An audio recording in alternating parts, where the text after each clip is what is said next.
ముందుగా ఉగాది పరాభవనామ సంవత్సర శుభాకాంక్షలు తెలియజేసుకుంటున్న మా మంత్రాలయం నియోజకవర్గ ప్రజలపై ఎప్పుడు కూడా దేవుడి ఆశీస్సులు ఉండాలని కోరుకుంటూ ఈరోజు కోసిగి గ్రామంలో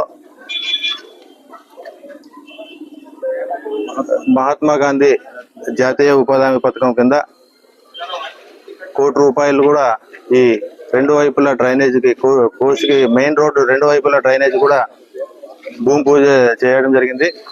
అదేవిధంగా ఈ కోసిగి గ్రామంలో ₹85 లక్షల కూడా శాంక్షన్ కావడం జరిగింది సీసీ రోడ్లకి. అదేవిధంగా మోడల్ స్కూల్కి కూడా ₹30 లక్షల కూడా శాంక్షన్ కావడం జరిగింది.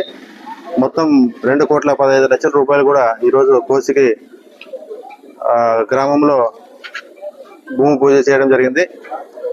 అదేవిధంగా కోసిగి గ్రామ ప్రజలందరికీ నా నమస్కరించి తెలియజేయడం ఏమంటే, ఇక్కడ ఉన్నటువంటి ఈ రోడ్డుకి ఇరువైపులు కూడా చిన్న చిన్న షాపులు పెట్టుకున్నారు. వాళ్ళకు కూడా ఇబ్బంది కలిగి ఉండొచ్చు. ఈరోజు మీకు ఇబ్బందిగా కనపడవచ్చు, రేపు భవిష్యత్తులో శాశ్వతమైన పని ఇది కాబట్టి మీరు కూడా అందరూ కూడా దయచేసి అందరికీ ఈ రోడ్డు ఇరువైపులో ఉండే వాళ్ళందరూ కూడా నేను నమస్కారం చేసి చెప్పేది ఒకటే, మీ గ్రామ అభివృద్ధి కోరే ఈరోజు ఈ డ్రైనేజ్ కూడా శాంక్షన్ చేయించుకోవడం జరిగింది. మీరందరూ కూడా కోఆపరేట్ చేసి ఈ డ్రైనేజీ ఈరోజు మనం ఎంత వెడల్పు ఉంటే రేపు భవిష్యత్తులో ఈ గ్రామం ఇంకా పెద్దగా అయ్యేది ఉంది కాబట్టి మీరందరూ కూడా కోఆపరేట్ చేసి